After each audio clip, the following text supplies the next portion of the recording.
He said, I'm Janice Siegel Stormont, and Dan, one of the presenters tonight, is my husband. Um, and I just want to say a little bit, especially for the ambassadors, to know what the Water Committee is. So we started, I don't know, was it 2 or 3 years ago? And we just see where there's a need and we try to fill that. For instance, so One Water, I I don't know if any of you guys were involved with the One Water plan, but me and Dan were. But it was really complicated, the survey they sent out to people. So Dan wrote a did research and looked up the different choices that you had for the One Water, and we did a blog on that so that people could make educated decisions. We also found a loophole in the commercial rainwater ordinances, and so we advocated for that loophole to be fixed. And I feel like it must have been fixed because now more of the commercial rainwater harvesting things, they're actually doing it, you know. So we also advocated for more inspectors for that. So we did um, a movie night, Agua Espida, where we collaborated with Watershed Management Group and did a tour of the Living Lab and also showed water, water movies, about all around Arizona. So that was a lot of fun. So essentially, we really all love rainwater harvesting too. So we'll do anything we can to help get the word out around rainwater harvesting.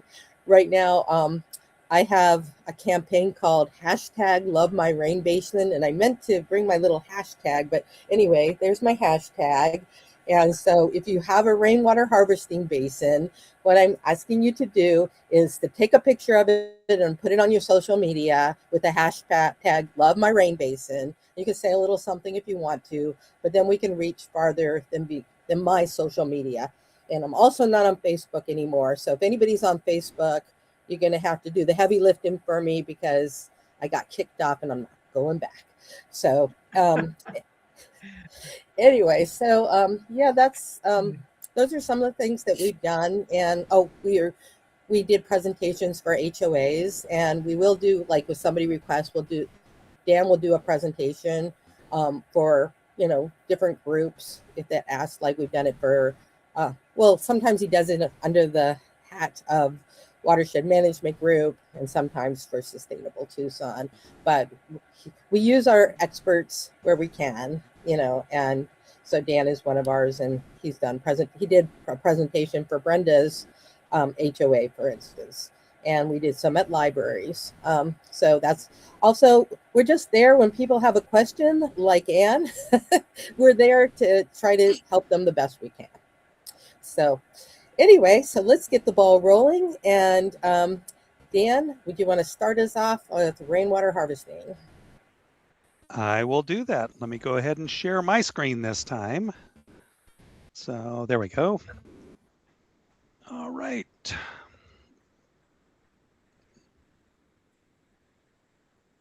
And let me do the slideshow on that. Okay. Well, as Jana said, I'm Dan Stormont. I know several people here from being a longtime docent with Watershed Management Group.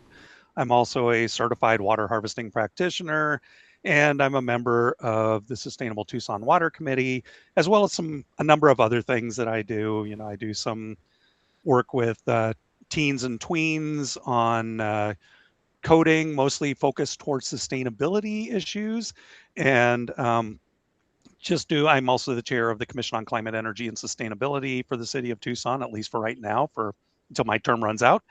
So uh, do a lot of things and really focus on what's happening in Tucson and ways that we can make this a better and more livable place for all of us. So that's really my focus.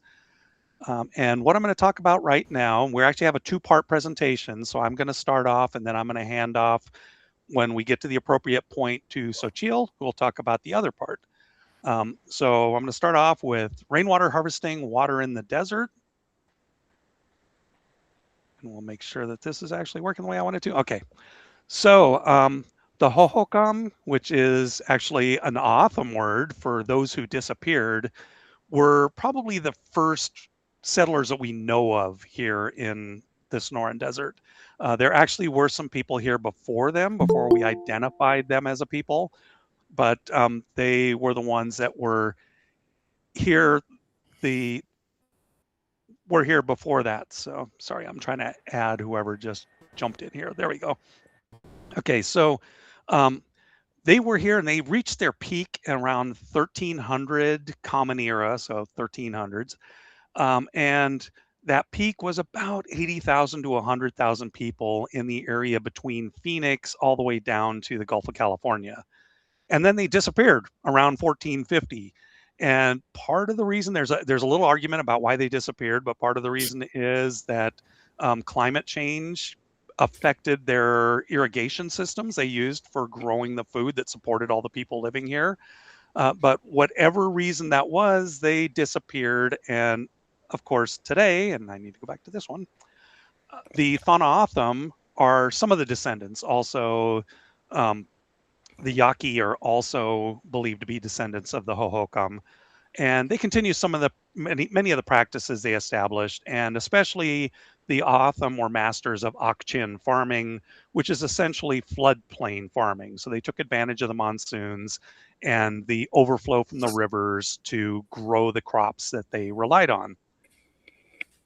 Well, of course, eventually we Americans came in, um, the immigrants that came into this area and disturbed the people that were already here. And so we started changing things. And you can see in these two pictures, these are two of my favorite pictures. On the left-hand side, you see that's a picture from 1919. These are both looking south from Sentinel, also known as A Mountain, which would be looking towards the upstream stretch of the Santa Cruz River. And on the left-hand side, you can see a couple of interesting things. First of all, you notice that it winds like a snake, which is what a healthy river is supposed to look like. And so, it was cutting new channels. In fact, it's probably a little hard for you to see on your screen, but there are some areas where you can see that there's new channels that are being cut through. So it's actually changing its path over time. And then, of course, it also was overflowing its banks, and it was doing things like providing healthy soil for this farmland on on the west side of the river. And also, we can only see part of it here, but this huge forested area, which was the Great Mesquite Bosque or the Great Mesquite Forest, which used to exist in this stretch of the Santa Cruz. Unfortunately, you can see that by 2003, that forest was gone and the farmland was gone. We now have a lovely bridge going over the river, but all of the things that made this a green area were gone. And of course, the river no longer wanders. It's been tamed. It's been turned into a safe, flood-free river by straightening the channel, putting earthcrete along the sides. So it's not a healthy river anymore. And that is one of the things we did to change that river. And also, part of the reason we don't have as much water in the river as we did once upon a time, I guess I should go back there and point that out. You notice there's water in the channel here. Here, there's dirt in the channel. And unfortunately, that's because we drew down a lot of groundwater. And this is the more recent water history. This is actually for the city of Tucson. So this is a Tucson water delivery graph. It's not the larger area, but it still shows the same picture. You can see that, after the post-war period around 1940, the population started rapidly growing, and we started using a lot more water. And that water was 100% groundwater. We were the largest metropolitan area in North America reliant solely on groundwater. And, that's part of why we drew that water down and the rivers ran dry and the trees died. And so, we realized we couldn't keep drawing on that groundwater for the long term. And so the solution was, well, let's bring in some what's called here surface water. But this surface water is actually surface water somewhere else. That's Colorado River water. And so you can see we traded our groundwater for surface water. So this is the Colorado River water, which has taken over most of our water use. We do still use some groundwater. And of course, we use a lot of groundwater outside of the city of Tucson. But we mostly exchange that groundwater for Colorado River water. And we added some things like we've got some stormwater harvesting. We've got some remediated water. We've got some recycled water. So we are adding to that water portfolio and being wiser about it. You'll also notice that even though the population kept growing after 2000, that the amount of total water we used was dropping. So that's one thing we've done very well, is we've been really good at conserving water. So let's talk about the big picture, the elephant in the room, the Colorado River. As I'm sure almost all of you are aware, especially if you've been following the news lately, the Colorado River Compact divides the river into two halves. We, of course, are in the Colorado River Basin, and we rely almost entirely in the city of Tucson on that Colorado River water for our water needs. And so the health of the Colorado River is very important to us. And the way that this is divided is you have the upper basin states who are basically the producers. That's where most of the snowfall and the snow melt occurs. So that's most of the water that's going into the river. And then when you get down to the Glen Canyon Dam, that's the dividing line between upper and lower basin.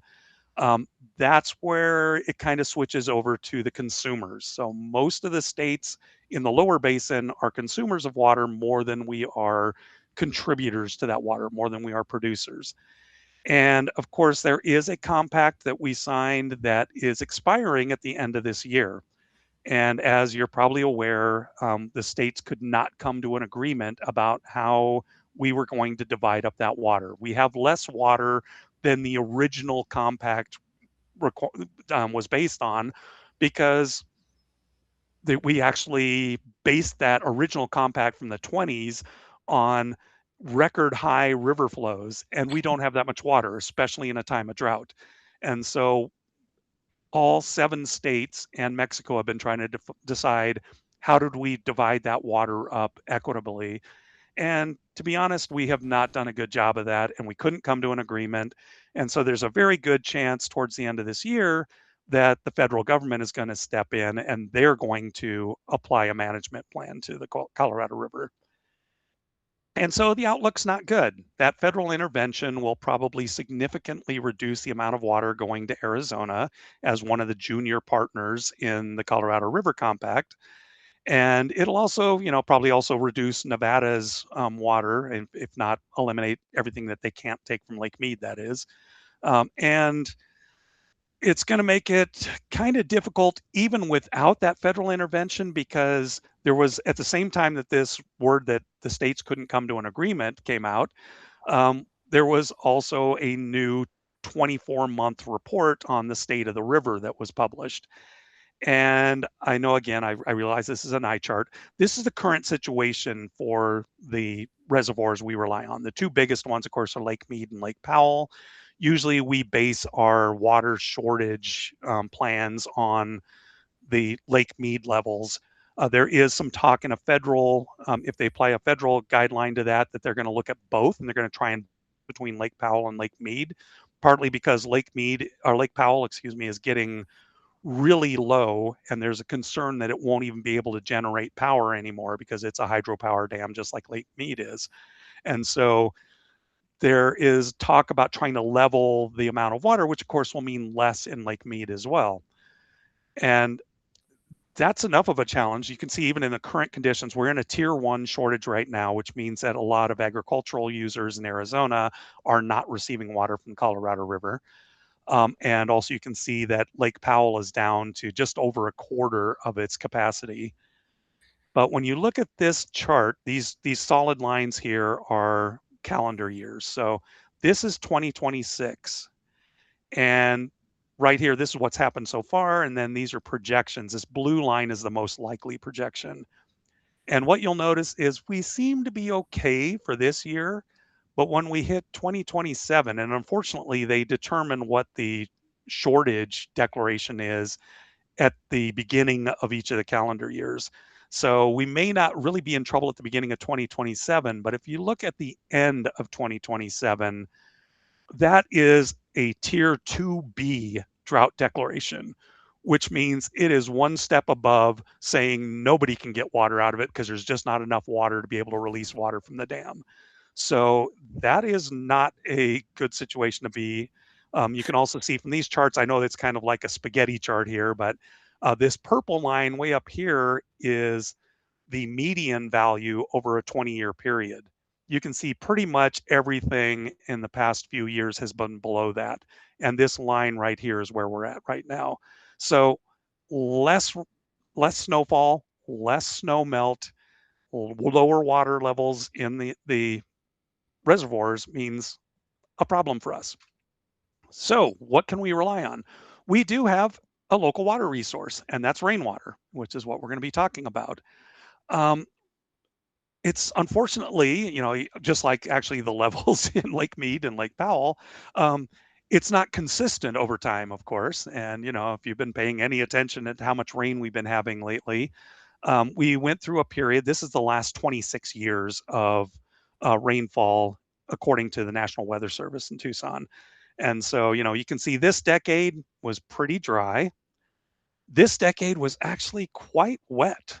And then this year's been a kind of a mixed, this decade we're in right now has been kind of a mixed bag. We had this really crazy year in 2021, and we're going to take a look at that in a minute.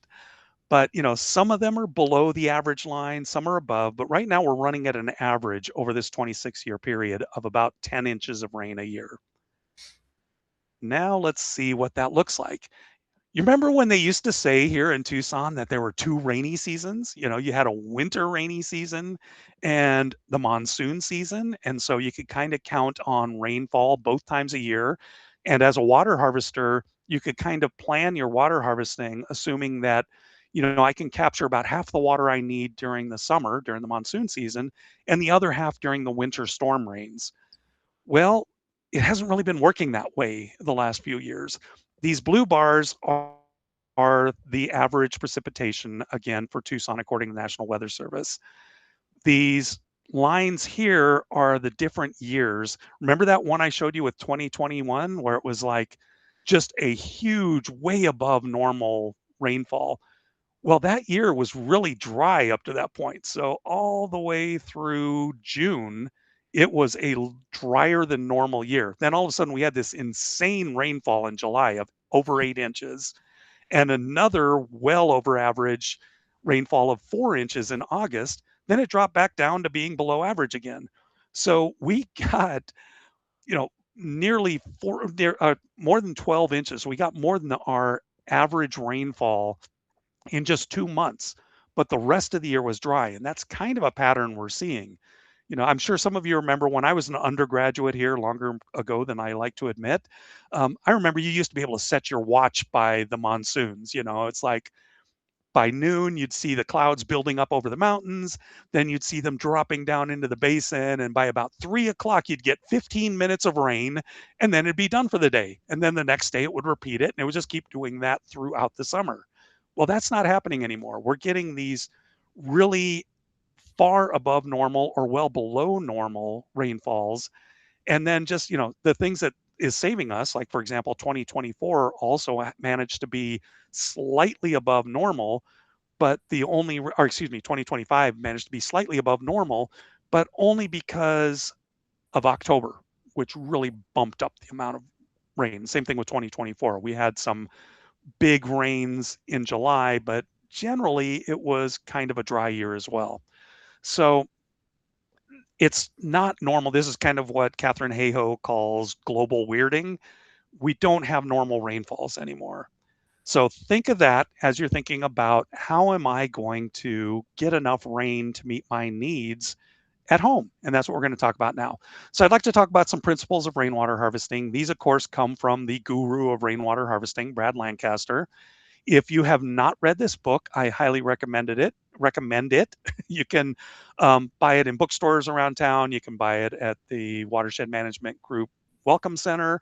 You can also buy it directly from Brad at harvestingrainwater.com. Really great book. It's pretty much the Bible of rainwater harvesting. And I'm just going to go over some of the principles he outlined because these are the important things to think about when you start looking at harvesting rainwater at home. First thing, do what Jana and I do. You can see us both like fools standing out there in the rain because it's raining, so we want to see what's happening. And that's really what you want to do to start with before you do anything, before you get a shovel out, before you try and buy a cistern, before you do anything else. Just go out and see what happens when it rains. see where that water is, see if the water is going where you want it to go, and that'll give you a good idea of where to start. Because if you got some water and it's collecting, but it's not collecting where you want it, you can start thinking about, how do I get that water to go where I do want it to go?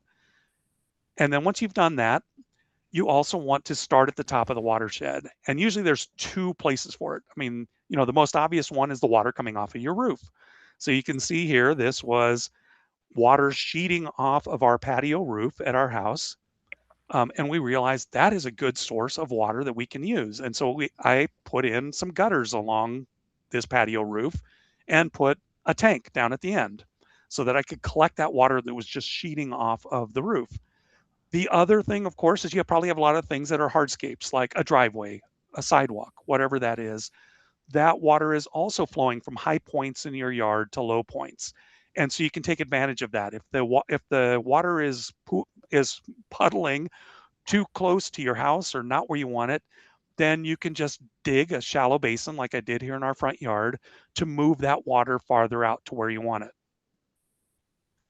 And then start small and simple. Don't try and do it all at once. There's no reason to do that. Just get out there. There's a great video that I do recommend you check out on Watershed Management Group's YouTube channel of Joaquin Murrieta and his wife Christiane going out and putting in a rainwater basin on a Saturday morning. So they just go out there on a Saturday morning. Joaquin's got his cup of coffee in his hand and a shovel in the other hand. And along with their cat, who's offering moral support, in just one morning, they put in a rainwater basin. It's just a small one, but that's all they needed right then. They just realized they had a problem where the water was puddling behind their gate and they wanted it to be over where they could plant some things. So they just created a small basin to move the water over there. So that's an important principle there of starting small and simple. Don't try and do everything at once. And one thing I do want you to remember, if you don't remember anything else, this is the mantra of rainwater harvesting, the 3 S's: slow down, spread out, and sink in the water. That's the way that any of this earthwork rainwater harvesting works. Is you want to slow down the flow. You don't want to have these high-speed rivers cutting through your yard. So you want to get them to spread out. That'll help slow them down. And then once they've slowed down and spread out, that gives them an opportunity to sink in the ground and do something useful. And so that's really all there is to it. I mean, that is the key thing behind putting a basin in your yard and collecting rainwater. And of course, you're always going to get more rain than you can handle. Maybe not immediately, but at some point you're going to get one of those crazy rainstorms like that 8 inches of rain that we had in July in 2021. And so you're going to get an overflow. And so make sure that you've planned for where that overflow is going to go. You don't want to just go dumping out in the street or flooding into your back patio or whatever. So you want to have a way to make sure it's going somewhere useful. So for example, in this picture, you see a small rain tank that I put in our garden area in the back of our house. And I have a rather long overflow pipe that goes out into the center of our garden area. So when we get overflow, that water will come up through that pop-up and it will run out into the garden and water those plants. Another important thing is wherever possible. There are some places where the water moves too fast. In fact, some of the things that Xochitl is going to talk about, that water is coming off of the street a lot of times is moving too quickly for you to use organic ground cover. But wherever you can, you want to use living cover. In other words, plants, grasses, shrubs, things that are helping to keep that soil healthy and taking advantage of the water and helping to infiltrate the water, and organic ground cover, mulch, cut up plants. So for example, here, most of these things are some of the ground cover from earlier in the season that has been cut up and just left on the ground there to be ground cover to keep that soil moist. And you can see here, Jana is scooping up some of that very, very moist, very healthy soil from underneath that ground cover. And also try to keep stacking functions in mind. Any of you who are permaculture enthusiasts, you probably heard of this. Stacking functions essentially means when you put something in, think about the other benefits it provides. So usually there's more than just one thing you can do. So just as one example, this mesquite tree that you see out here at the far end of our yard it's providing shade to this now larger saguaro here, because saguaros need shade when they're young. So this mesquite tree is providing shade. It also is fixing nitrogen for other plants that are around here. There's also a now much bigger hackberry that's over here. So that hackberry is taking advantage of the nitrogen that's being fixed by that mesquite tree. So that's stacking function, where you have multiple things working together to support each other. And of course, another stacking function is we needed a walkway to get across the yard. So we do have this walkway here. This is an elevated walkway, but it also divides the two sides of the basins so that, it allows us to sort of control where the water goes and gets it into both parts of the yard where we want it to be. And finally, continually reassess. Something's going to go wrong. You're going to need to do a little maintenance. Things are maybe not going to work exactly the way you wanted to. So in this example, there's that rain tank that I put out in the garden again. When I first put it in, you can see that I used some downspouts and then had the water dropping into a strainer basket on top of the tank. I thought that'll work fine. Unfortunately, these sharp bends in this downspout caught all of the pine needles that fall off of this pine tree you see in the background. So it kept clogging up and I'd have to take them off to clean them out. So instead, I put in a leaf eater here to catch that stuff that's coming out of the the gutter, and then plumbed it directly into the cover on top of the tank. Now I actually need to fix it again because this cover has broken in the meantime, and I put in a second tank and my overflow is a little too high, so the water actually is overflowing out of the cover instead of over my overflow. So there's always something you need to fix a little bit, but generally once you get these things in place, they're good to go. Okay, so those are the principles from Brad. Now you may be wondering, well, okay, so how much water can I get? Well, this is a simple rule of thumb. 1,000 square feet of roof will yield about 600 gallons of water with 1 inch of rain. It's actually 623 gallons, but 600 is an easy number to remember. And so you can see here, this is actually bonus points. I know that Catherine and Brenda probably recognize this. This is the Adobe at Watershed Management Group's Living Lab. And so you can see that's about 2,000 square feet of roof area. So that means in 1 inch of rain, the water that comes off of that is 1,200 gallons of water, which goes directly into the underground cistern that's here next to the building. So that's a lot of water. People don't realize just how much water you can collect off of a roof. So keep that in mind. You've got a lot of capacity, and it's just what you do with it that's what matters. And of course, the starting point for anything is earthworks. I showed you a lot of pictures of earthworks. The reason that they're so important is, first of all, even if you do put in a tank, the overflow from the tank has to have somewhere to go. And usually the best place to put that is into some earthworks where it can support the growth of other plants. It's also the easiest and the cheapest to do. So it's really the place we always recommend starting. And a lot of times, if you don't have something where you really need to store water long term, you don't need anything more than earthworks. If you're just trying to water a native landscape, you don't need to have a tank to store water to water those, because they're used to the kind of rain patterns we have. So they don't really need that, except, for a little bit of establishment watering. But once they're established, you don't really need to store water for them. So this is really the place that we would always recommend. A good depth is 6 inches. Tucson Water, actually, for their rebate, is now saying 8 inches. But, basically they're pretty shallow. That's not that deep. And again, plan for overflow. And you may be wondering, okay, so for a passive earthwork, what is an overflow? Well, you can see that in this diagram from Brad's book, that you have one basin that then is just overflowing into another basin. It's also getting some water off of these hardscapes here. So it's coming off of the walkway and this sidewalk here. So, you have a lot of ways to move water from one place to another. And the idea is, if you can at all manage to do it, keep that water in your yard. Don't let it get out of the property. Another thing to keep in mind is the right plant in the right place. Again, I will point to Brad's book. He's got a great Appendix 4 in the back of his book. It's also available as a free download from his website for that appendix that has a listing of all the native and desert adapted plants that you can put in your yard. And he also identifies where you should place them in a basin. So, for example, a mesquite tree should generally be in the terrace, which is a slightly elevated area in the basin, because mesquites really don't like to be underwater for any length of time. Some trees are much more tolerant. A desert willow will love the water, it's not going to complain at all. Palo Verdes generally do okay, sometimes they don't.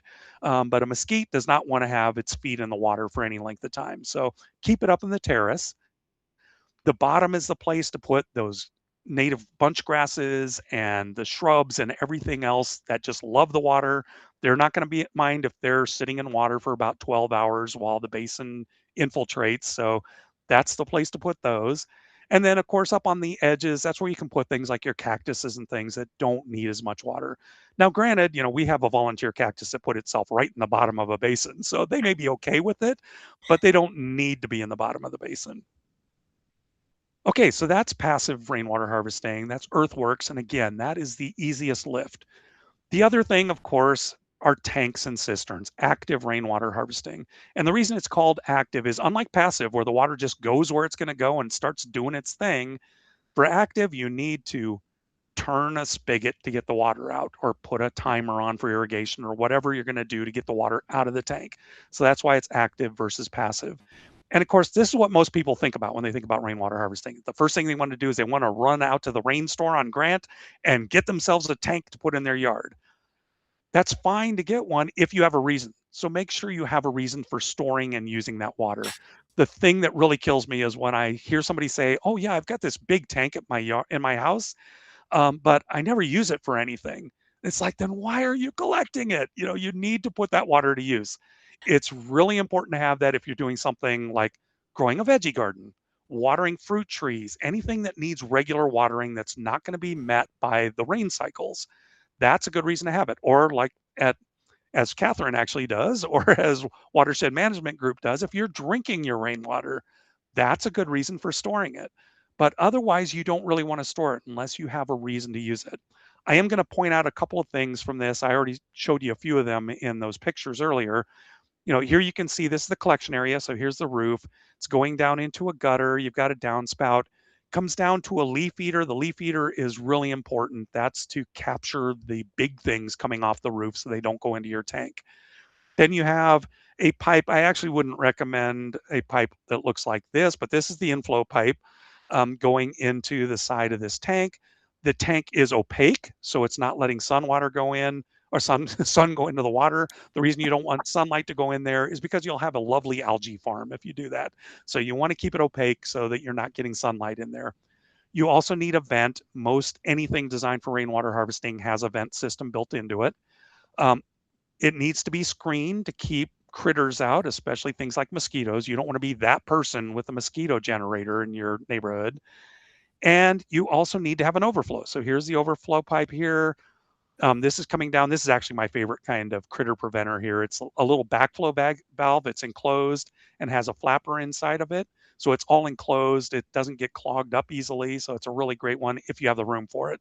And here you can see this cursing mouse is not able to get up that pipe, which is the whole point of having that, is you don't want mice and lizards and mosquitoes and whatever else going up your overflow pipe and getting into your tank. So that's sort of the basics of putting in a tank. There are two types. I'm just going to mention this really briefly. I mean, obviously I could do a lot more, but we don't have 2 hours for me to talk about rainwater harvesting. Um, but the two types that two categories are a wet system. So you'll notice this, and again, these pictures are from Watershed Management Group's Living Lab. I would encourage you to take a tour if you haven't been there. This is the inflow pipe. This is the overflow pipe. You may notice something. They're both going underground. And where is the roof that's filling this tank? The roof is actually about 50 feet. The point that water is coming off of the roof is about 50 feet away from where this tank is.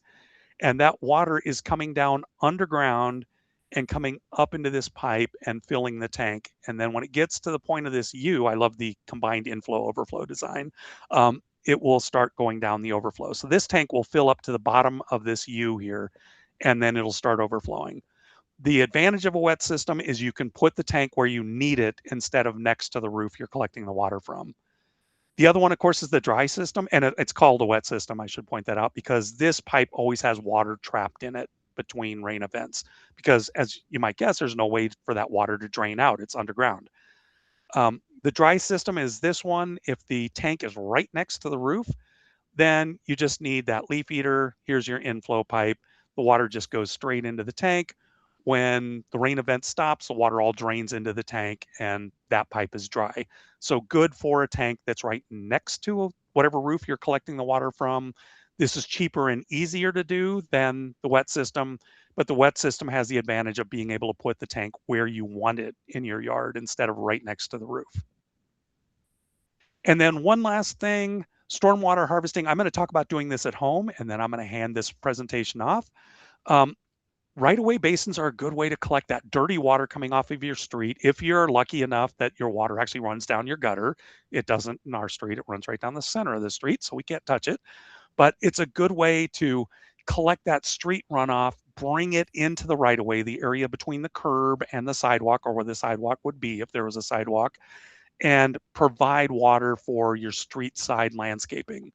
So it's a super great way to be able to get that water there to support that landscaping. And at this point, I am going to hand this off to Xochitl, who's from the city of Tucson, Storm to Shade program, and she's going to talk about Storm to Shade. Thanks, Dan. Let me share my slides real quick.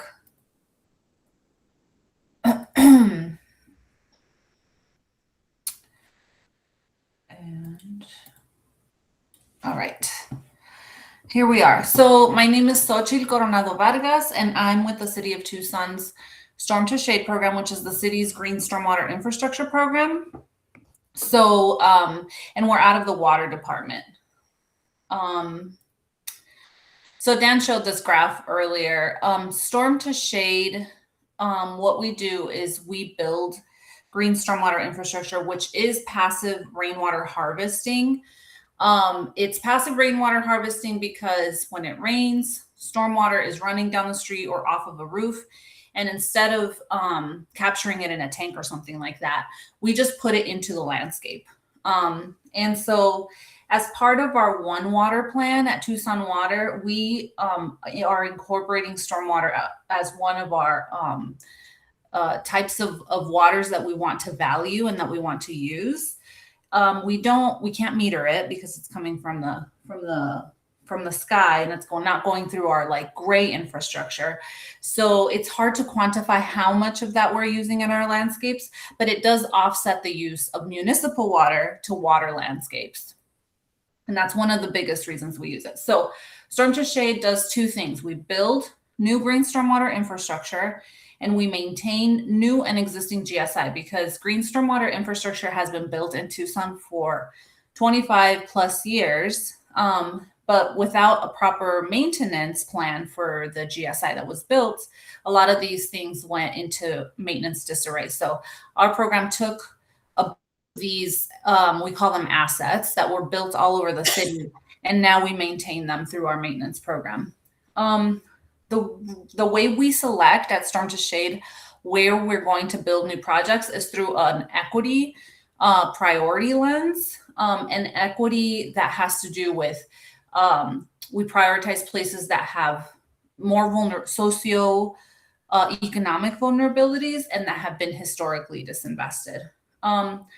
Our program is non-regulatory driven, which means that in some places in the country, you have GSI programs out of the city or the municipal water department or somebody in the municipality, and they're regulatory driven, meaning that they're implementing green stormwater infrastructure to meet their MS4 permits, which is a permit that requires them to not release a certain amount of pollutants into their waterways. That permit for us is held by the Department of Transportation Mobility, and they deal with that permit in other ways. Maybe at some point we will be kind of using these types of infrastructures to ensure that some of the contaminants aren't ending up like in our waterways, which is basically our washes.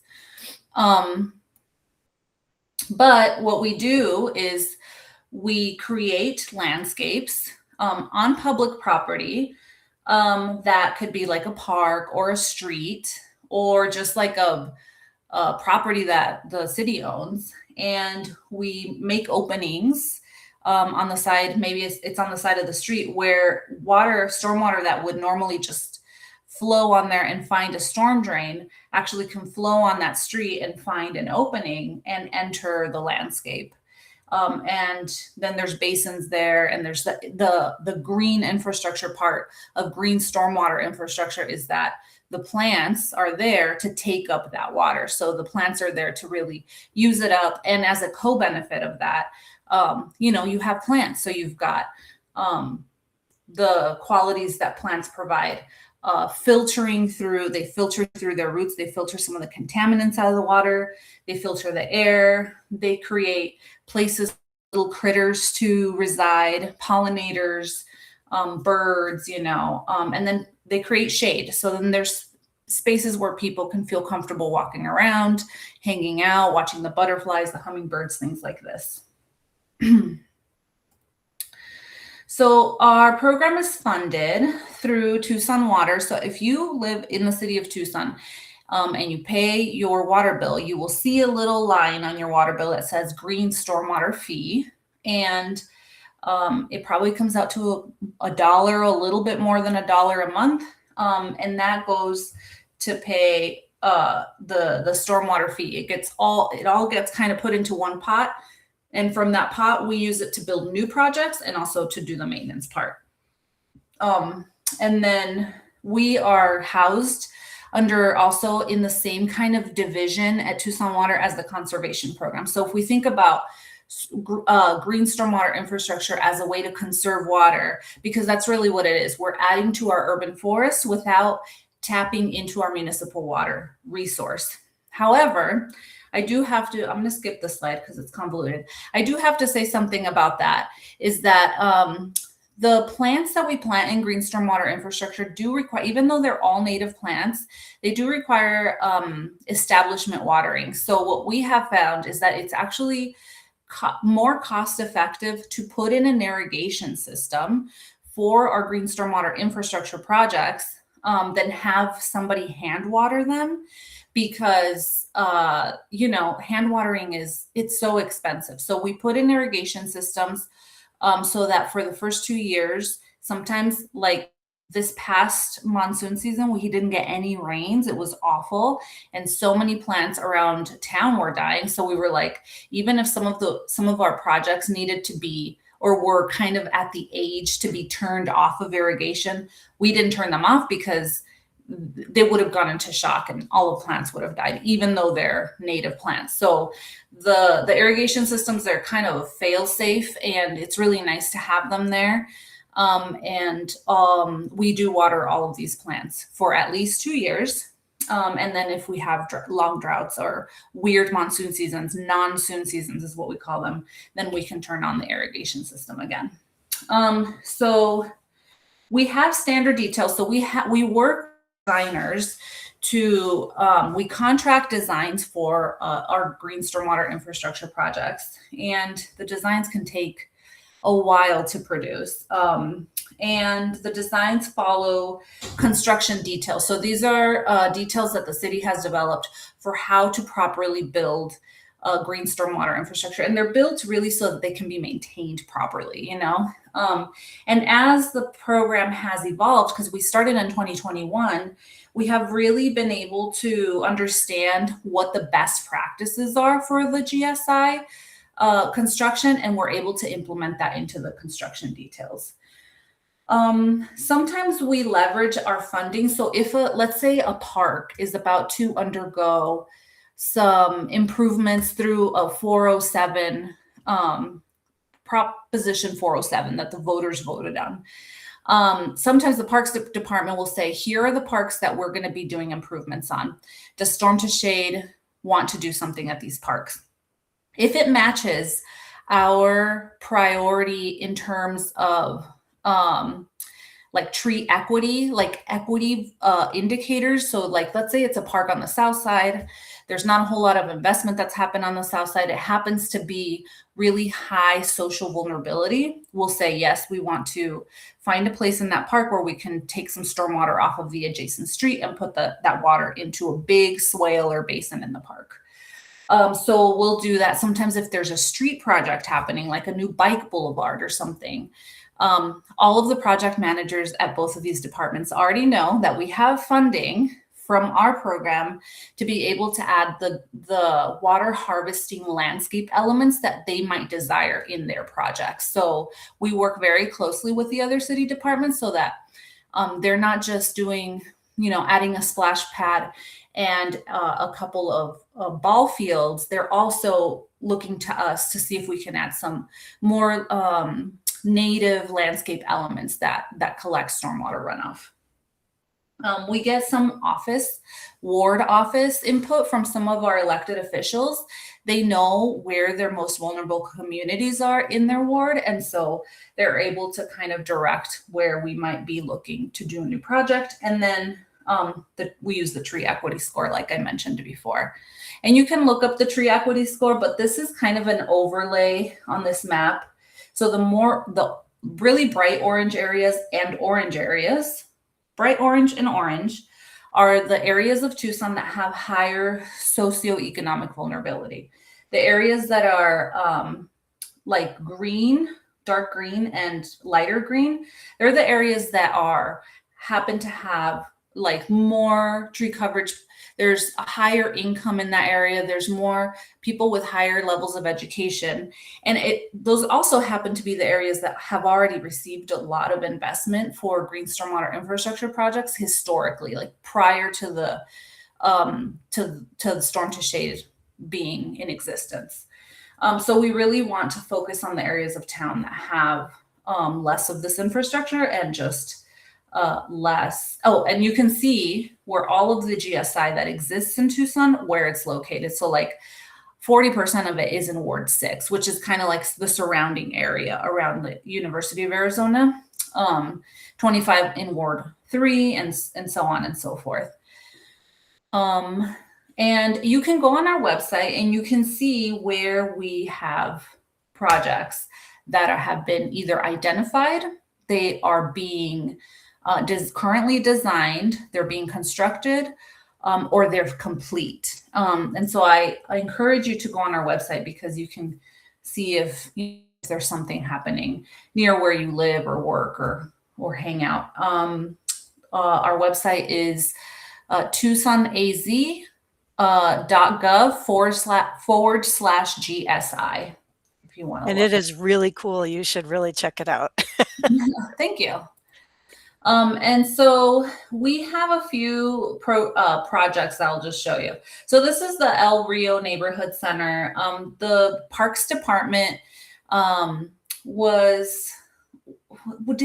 they were doing some improvements to the center, but mostly to the buildings. And the center houses all sorts of cool things like GED classes, adult education classes. There's a preschool in there. There's senior programs for seniors to come and get meals, and there's like basketball groups that come and play there. There is a school that operates out of some of the classrooms there. There's a library. And so all of these people, they come to this campus, and this is what it used to look like. So there was just kind of just like dirt, your typical Tucson landscape, no native plants, And we were like, okay, let's do something. And so we built basins. I'm going to go back to the other slide because I want you to see this roof. You see this giant roof that's covering the basketball courts. So there are downspouts right here on these pillars that take the water under the sidewalk. But they're so undersized, it's kind of ridiculous. Like there's these little openings. So we decided to take out all of this concrete right here and just make this whole thing an entire basin. And this is it looking at it from where the basketball court, from that side. And it's hard to see how deep these basins are in the pictures, and basins are really hard to photograph, by the way. And this picture was taken right after the project was complete, but now all of these plants are huge. And that's because that roof size, I don't remember. It's like a 5,000 square foot roof. It's ridiculous. So all of that water goes into these basins, and of course it infiltrates into the ground. And these plants just soak it right up, and it looks absolutely beautiful. This is the front part of the same neighborhood center. This is what it looked like before. There was just river rock everywhere, no plants whatsoever. And then there's downspouts on this building. There's like water that just runs right off, and it was going, on the landscape, but running right off into the street and into the nearest storm drain. Like I said, basins are hard to photograph, so you can't really see them here, but there are depressions in this soil where when the water comes off of the roof, it goes into the landscape. It's able to hold it, because it's basined, because it's like depressed area. So it holds, and as it holds, it allows that water to infiltrate. All of these new native plants, if you get a chance to go to the El Rio Neighborhood Center just to walk around and look at the place, this is also an older picture right after it was installed. It looks incredible now. It's like a super bloom of all these native plants. It's beautiful. This is a project in Ward 3. So we do these very interesting, it kind of depends. So this one we partnered with, the ward office had been in contact with the Department of, or with Tucson Police Department, actually. They had to close this intersection off. It's kind of like a residential mixed with warehouses and some commercial. And there was so many calls for TPD to come to this particular intersection because there was all kinds of like drug activity and all kinds of like prostitution happening in this intersection that they were like, we're barricading it. So they put bollards up, and you can see it on the first picture. Those are the bollards they put up. And the ward office was like, it looks awful. Can we please make this area look nicer? This is a priority area for storm to shade. It's got really low tree equity. And it's really vulnerable communities living in this area. And so again, the after picture is pretty old still. But you can see we added basins. We actually cut a huge part of the road here to make the public right of way much wider, since nobody's going to really be using this road because it was closed. We were like, let's make the right of way huge so that we can add a bunch of plants. So these are the plants that were planted from nursery pots, but then a seed mix slurry was added. And those seed mix slurries are great because then you're planting plants from seed, and those just come up when the conditions are right, which means you don't have to put extra water. You don't have to put an irrigation system for seed mix. It's going to come up when the conditions are right for that seed to sprout. So now these basins are filled with beautiful native shrubs, beautiful native grasses, all sorts of wildflowers. It's beautiful. Take a friend if you go look at that one, because the area is pretty dangerous to be walking around in. This is a project that we did in Lower Lincoln Park, which is way on the east side. And that ward office really wanted some improvements in this park. And they added an enormous, probably the big dog park that Tucson has. So if you have a dog and you haven't been there, take your dog there. Your dog's going to have the best time ever.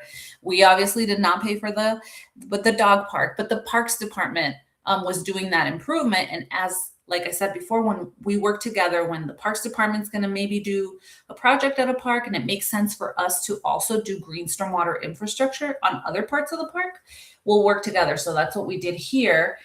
This is what it looked like before. This area, the grass it was just dirt, pretty much just dirt. But this parking lot generated a lot of stormwater runoff. So we wanted to bring the stormwater runoff into the park so that we could have free water, basically. And so we built basins. You can see that here's the dog park, but these are the basins that were built. And it's right next to Atterbury Wash, which is a huge birding area, apparently. And so it's nice to be able to take stormwater in areas near washes, because what you're doing with green stormwater infrastructure, like upstream from washes, is that you're able to capture stormwater that would literally go untreated straight into the wash with all the contaminants and everything. But you're putting it in an area that has all of this grasses and plants. And so some of the roots of those plants are able to break down some of the contaminants that are in the water, in the stormwater. This is our very first project, and I don't have before pictures because I think the project actually started before any of the Storm to Shade project program was staffed. But basically, our program funded this enormous swale. This is a park on the south side of Tucson, and it takes stormwater off of Campbell Avenue. But because we were doing green stormwater infrastructure and we were paying for it, they decided to do openings in some of the medians in the parking lot as part of the design that we didn't have to pay for that portion of it. They just did it. But because, I think once you start designing these elements into the plans, the designers start taking up their own, out of their own kind of, I don't know, like making it consistent or something. And they start putting these types of designs in other parts of the same plan, which is really cool. Let's see. And then this is another park project at Iron Horse Park. These basins are pretty enormous. So if you think about sometimes the street is sometimes how does it go? Lower, and the dirt, right, where you would want to put the water flowing on the street is higher. So we're like, how do we do that? If we put an opening in the curb, the water's not going to go in. It's higher. So then you have to dig the right of way. You have to dig it lower than the street level, which makes for basins looking really big, really deep, but they're not going to collect water all the way to the top because they're only going to collect water to the top of where the inlet is. So that was an interesting one because they had to consider all of those things to build this one. I'm not going to share that part. And then another thing I want to share too is that we collaborate with the Pima County flood control district. So they build huge flood control projects. So imagine, there's homes being flooded after a big rain. They will step in and say, we need to do something about the flooding that these homes experience. And so they'll actually do big green stormwater infrastructure projects within the city of Tucson, much bigger than Storm to Shade does. But they can only do this because there is an agreement between the county and the city that whatever they build that is green stormwater infrastructure within the city limits, Storm to Shade will take maintenance of that on after it's built, which is great because otherwise they would build it and it would just be there unmaintained and looking and not functioning correctly. So they do still maintain kind of the structure of it, but Storm to Shade takes care of the plants, takes care of, cleaning up the trash and making it, it has a lot of co-benefits. So they work really closely with the community to be able to add something that the community might really desire. So this, I'm going to go back. So this is what this used to look like. This was kind of a wash. It's called the Las Vistas Stormwater Park. It's just kind of it just looks like a dirt median, to be honest. That's what it looked like. And it turned into this basin. Now, you can't tell that there's trees planted in here because this is I think this is the winter or the spring after it got built. So all these wildflowers came up because they spread hydro seed. But it's so great because they added this walking path. It's like if you do the full loop, it's a mile. So that is one of the things that the community that came out of like the community outreach for that project is that the community really wanted to be able to utilize the space.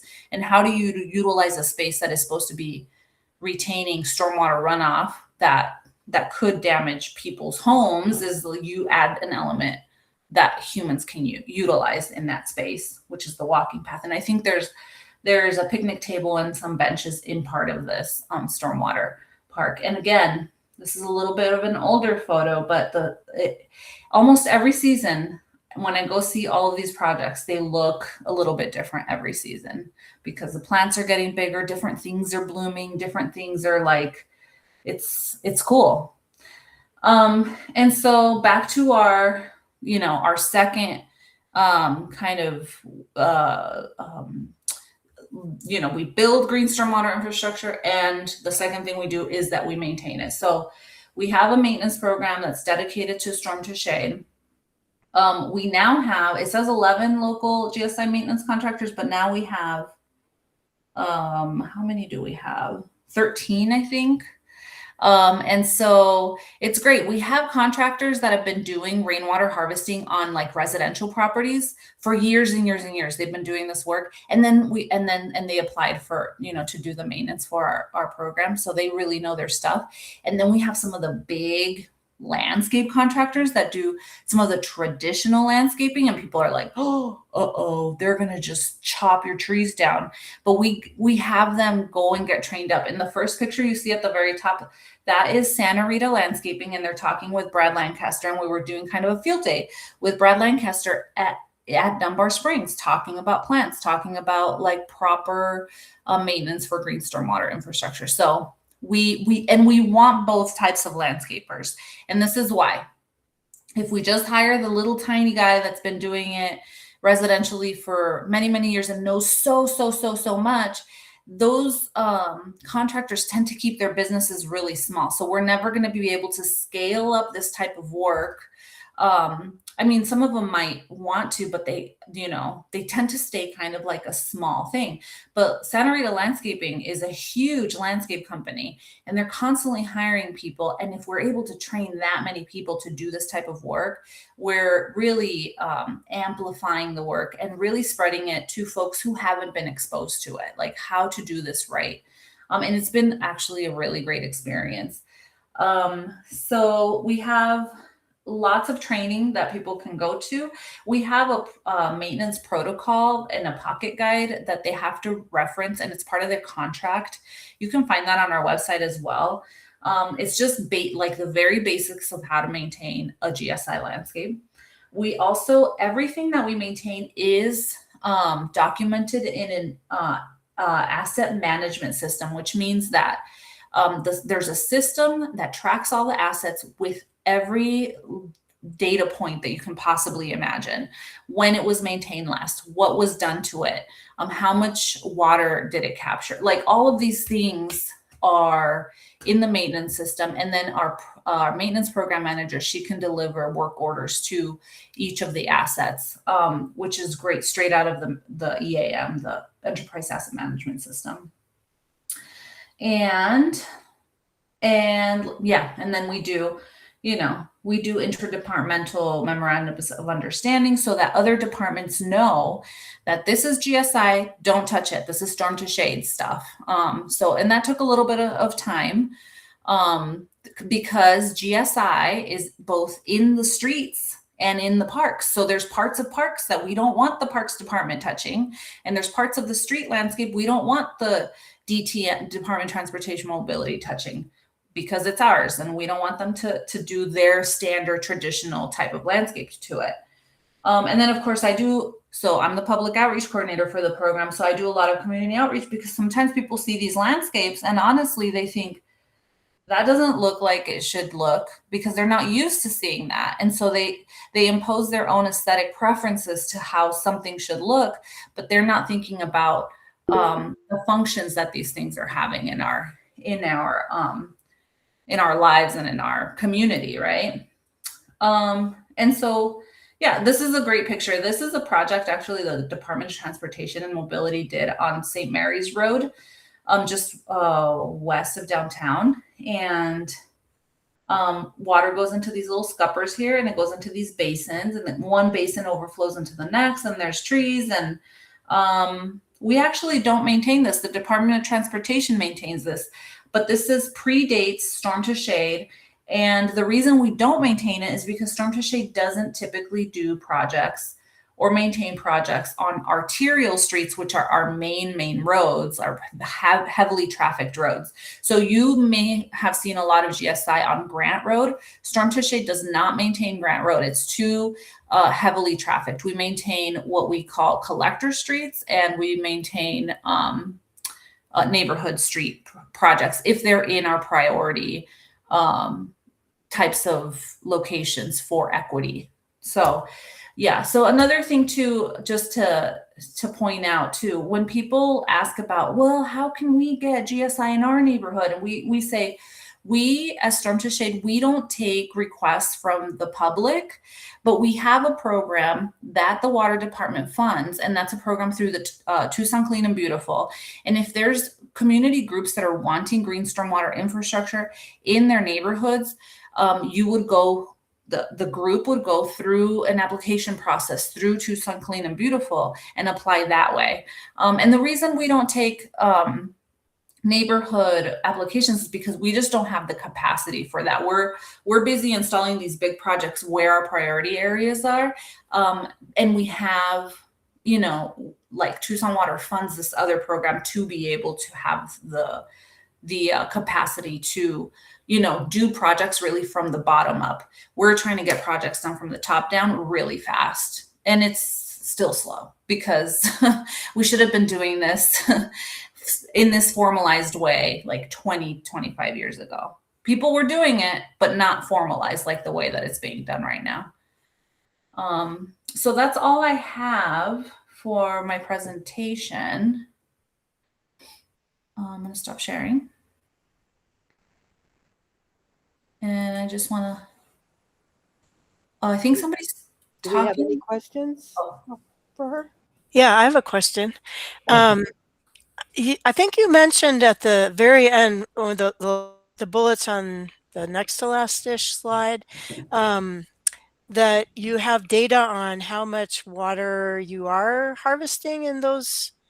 And I just wondered, like, I know you're not like counting that with like Tucson water metrics or whatever, but like, do you have like how much you've collected, like all told in those? I guess what I meant is we have the data. So we measure every single basin after it's built. Yeah, right. So we have the data for the capacity of each of the basins. Yeah. And we don't have monitors on any of our infrastructure. They would get stolen immediately. Sure.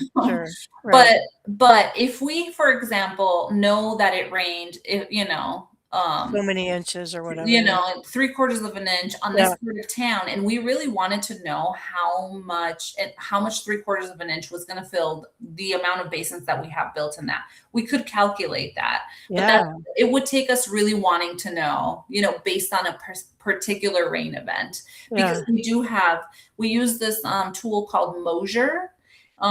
We used to actually measure the things with like a measuring wheel, and we were like, this is crazy. So we started using a Mosier device, which works off the satellites, and me and the maintenance program manager are going to go inventory one of our brand new sites tomorrow, and that's what we're going to do. We're going to measure every single basin and the capacity. We're going to enter it, and it gets sucked into the asset management system so that we can have all that data in there. It's that's so cool. That would be a great project for some students, you know, to document some of that, you know, based on what happens due to the rainfall. Yeah, that's really cool. And I just want to say I've got some favorites. El Vado is my absolute favorite. So that's a Pima County flood control project. Yeah, so but doesn't the city? We maintain it, yeah. Yeah. Mm-hmm. Yeah, it's beautiful. The signage beautiful. And then the one that's by the Lighthouse Y, that's incredible. It's by there's a park there. Yeah, McCormick Park.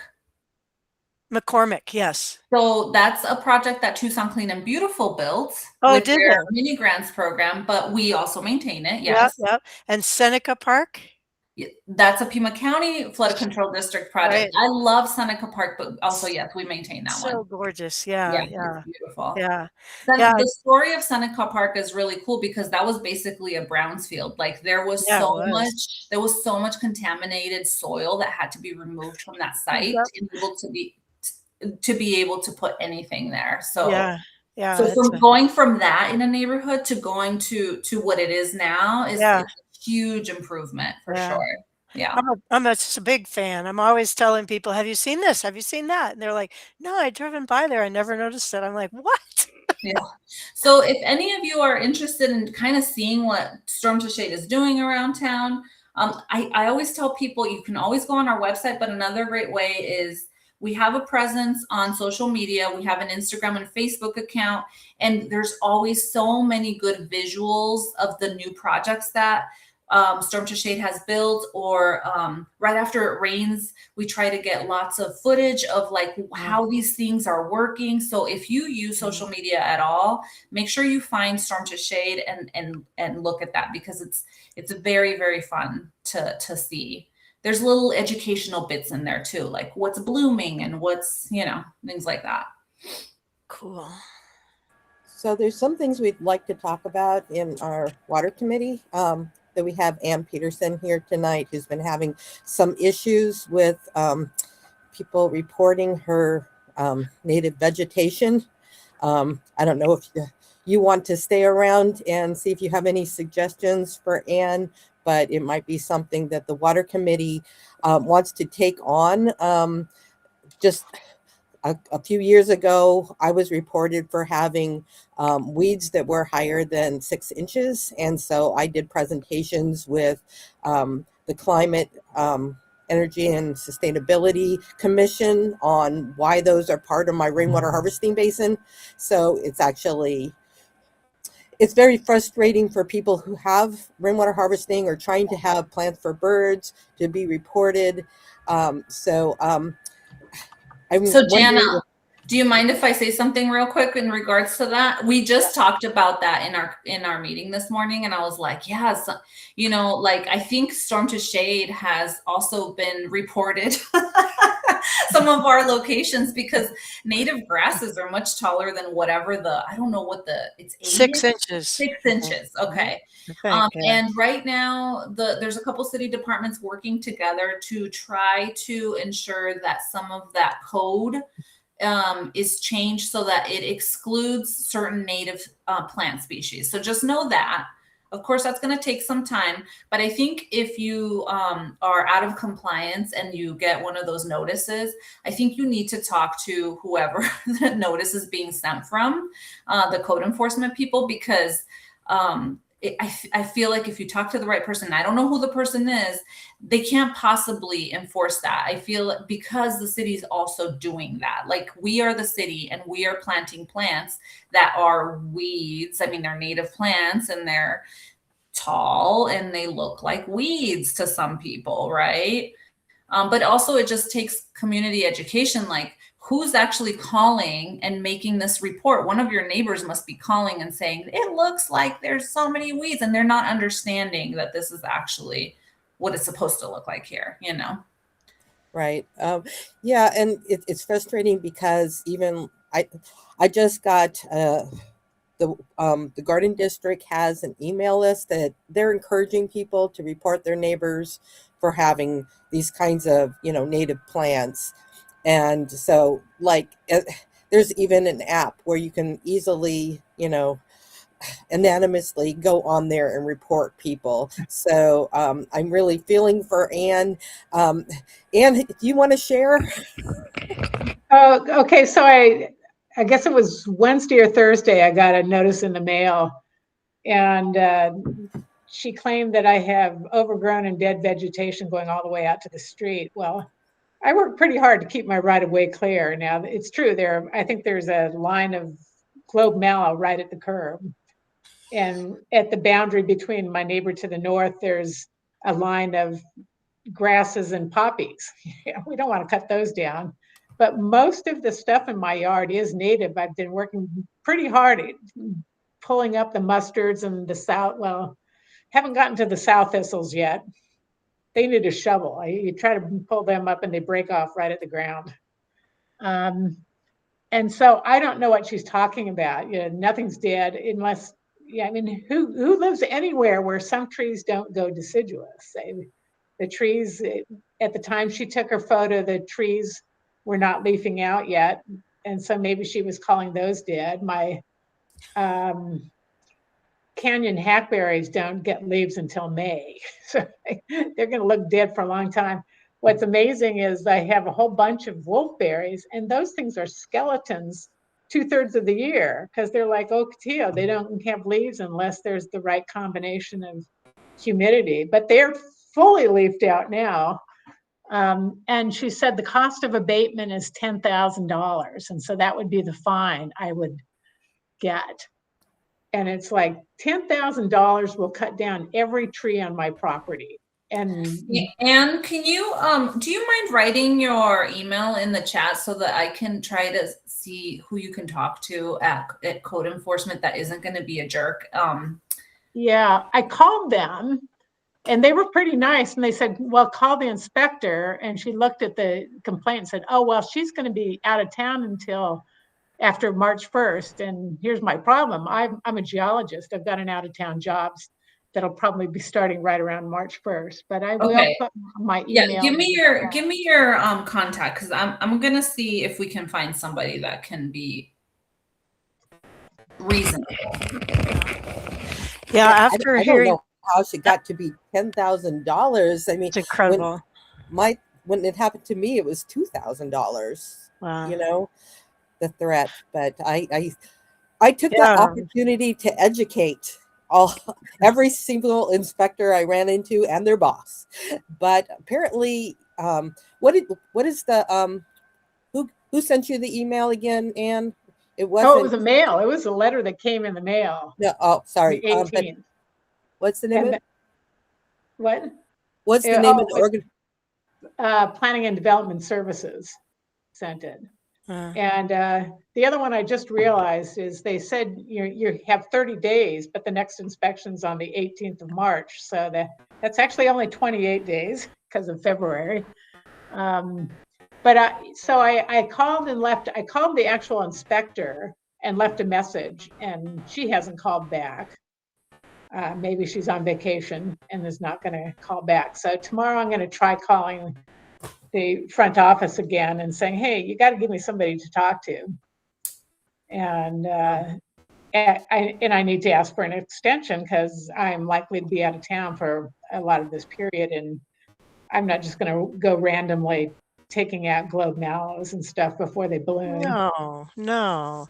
Yeah, I'll find you somebody to talk to.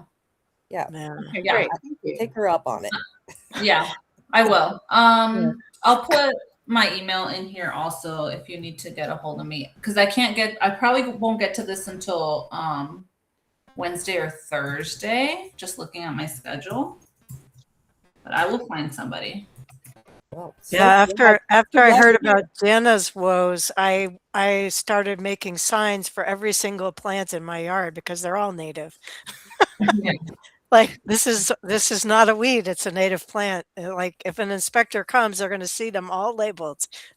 Yeah, actually, when it That's happened good. to me, that they hadn't even come to my yard. They had looked at Google Maps, and the picture was from when I had my ex-husband's yard. You know, there was still gravel in the yard. So I mean, yeah, we need to educate these people. I appreciate that you're helping her. Also, I am writing a blog about my experiences and Anne's experiences. I think also her neighbor, Catherine. They live near a wash. So I feel like that's kind of a corridor for wildlife. And I think you can have a corridor for wildlife like Catherine's yard, you know, Catherine is near a wash, but, you know, even if you're not in a wash, that there are places for the animals to find water, to find shelter, to find food. And so I'm writing a blog about that. So I'm going to throw, I haven't written the blog yet, but my blog is called Sustainable. Oh, I called it wrong. Wrong one. Dan, you type it. It's sustainablelivingtucson.org. And so in the next day or so, I'm going to have pictures of Ann's yard and my yard to, teach people that those are not weeds, those are native plants. So check that out. Also, again, to remind people, if you see some of these basins, like Catherine said, she loves, some of the work that you've done. Take pictures of them, share them with you on your social media. You can even email, if you're not on social media, you can email it to people. Remember, hashtag love my rain basin. Let's teach people that rainwater harvesting isn't just cisterns and, barrels. In fact, some of my favorites are really our basins. So anyway, I want to thank everybody for coming. I don't know, how many people here are from the ambassadors? Is there anybody still online that's from the current ambassador? Jan is. And anybody else? Because we were going to point out that actually one of our roles in the water committee is to come up with position statements for Sustainable Tucson, which means ambassadors or other people who've been trained by, Sustainable Tucson can talk about certain, issues and stuff like that. And one of the first ones we ever made was supporting green infrastructure and the Green Infrastructure Fund. So anyway, so that's something that you can actually talk about freely and say, you represent Sustainable Tucson because they have a position statement on that. Are you opening that up, Dan? Yep, you should be seeing it right now. So yeah, here. No, you don't see it. We see the whole thing. I'm going to take off, everybody, but thank you so much for having me, and I hope you have a good rest of your evening. Thank you so much, Xochitl. Thank you so much. So glad you could come. Okay, take care. Thank you. Anyway, so what Dan has open is we have a drive, and if you're on the water committee, and I think that the ambassadors should have, access to this as well. This is the water, so they'll probably have to ask for permission because this is the water committee's shared drive, and so we have to share it, which you just have to ask, and we give access to it. Did you open up the one about the green infrastructure, Dan? It's about 4 from the bottom. I can do that. Yeah, this is all of the ones we have. So you can see we actually have quite a few. In fact, we have more than I thought we did. So it's essentially that sometimes we write up actual position statements, and then the committee will write them up, and then the board will also approve them. So here's the one for green infrastructure. And yeah, we did that back when they were first having the fee for green infrastructure, which I guess was controversial at the time. So, but anyway, that's something that you can support. You can say Sustainable Tucson supports green stormwater infrastructure. Another one that the water committee did was one on water for rivers. Catherine, can you say a few words about our position statement for waters on rivers? Yeah, just that, our rivers are such an important part of all life in the desert, supporting all kinds of habitat. And, we really believe that rivers have a right to exist and do what they do for beauty, for all the environmental reasons that they're so important. And we really don't want them to be almost all the water that's in the rivers on a regular basis is cleaned up water from Tucson Water, and we don't want to see that going to data centers or other uses that would deprive the rivers of this life-giving water for the vegetation, the animals, the birds, all those things that make Tucson beautiful and enjoyable. Like the reclaimed water that they're putting in the Santa Cruz River that's made a riparian habitat. So actually the Sierra Club always has a bill for water for rivers, but it never gets a hearing. And until we can get a majority at the state legislature, none of the bills that support our water or rivers will even get a hearing. So keep that in mind if you're talking to your friends. And it's pretty inspiring. I mean, like in New Zealand, they have come up with a law now that rivers have a right to exist. And it's pretty personhood. Cool. Yeah, they have personhood. And the other thing is that when we passed this, I felt free to talk at any environmental group or whatever about the Santa Cruz, what is, somebody help me out, the Santa Cruz Urban Wildlife Refuge, is that right? National National- Wildlife Refuge. Yeah. Yeah. So anyway, that you can call, when you're at a group and you can say, at that time they were wanting comments for that. So I could stand up and say, all you environmentalists, send comments in support of this refuge. So that's one of the things that we can do, like on the water committee, is to come up with these position statements. So, and anything like that, if Sustainable Tucson's board has, approved something, then it is automatically also a position statement. Jana, I just wanted to point out, it looks like Jan keeps wanting to say something. No? Oh, okay. Oh, no. Well, I was just going to say, and yeah, I was going to let you all finish. I'm just I do want to talking point to out. myself, and I'm agreeing Oh, with everything okay, you're sorry. saying. And I'm probably saying, wow, this is great. But I'm Yeah. talking to myself, sorry. That's okay. I will point out that we do not actually have an official position statement on data centers. So I know you mentioned that, Catherine, but we do not have a position statement on that. Yeah. Yeah. But we could say that we prefer our water to go to, we prefer most our reclaimed water to go to rivers, but What would anyway, it take to get a statement? What would it take for us to have a statement? well, you go to, if we actually had time left in in one of our meetings after we have our presentations, so you propose it and we would draft it. We could have an extra meeting and you could even draft something, honestly, and then our committee will, tinker with it and is that a word? And edit it and stuff like that, and then we give it to the board of Sustainable Tucson and they approve it, and then it will be official Sustainable Tucson position statement. And then you feel free to talk about it. Because one of the problems with the reason we came up with position statements is because anybody can talk about anything, but it's really not fair to say you're talking for Sustainable Tucson when some people, in my opinion, have views that are way far, little hokey, not based on science, and we don't want anybody to just go off half-cocked and saying whatever they and representing Sustainable Tucson because it's their reputation, honestly.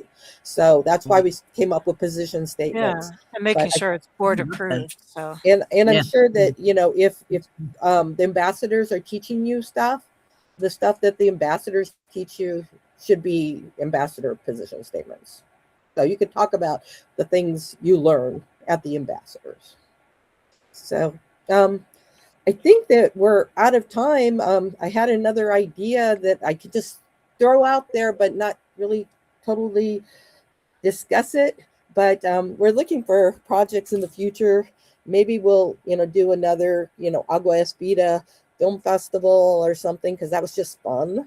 But another fun idea that I had is, I think it would be fun to organize like a tour of the different people in the committee's rainwater harvesting features. And Sustainable Tucson has the habitat restoration thing that does pollinator gardens, so pollinator gardens and, rainwater harvesting features. So that is a possibility of something that we could organize. Watershed Management Group used to have a tour, and that's how me and Dan got involved and learned about rainwater harvesting, is because we went to their Homescape Harvest tour. They used to go, they had a little magazine thing, that flyer that, had all the addresses of all the different places. But I'm thinking a much smaller scale of that, like a one sheet, and, just share, maybe have snacks for them. I don't know, but something to think about. If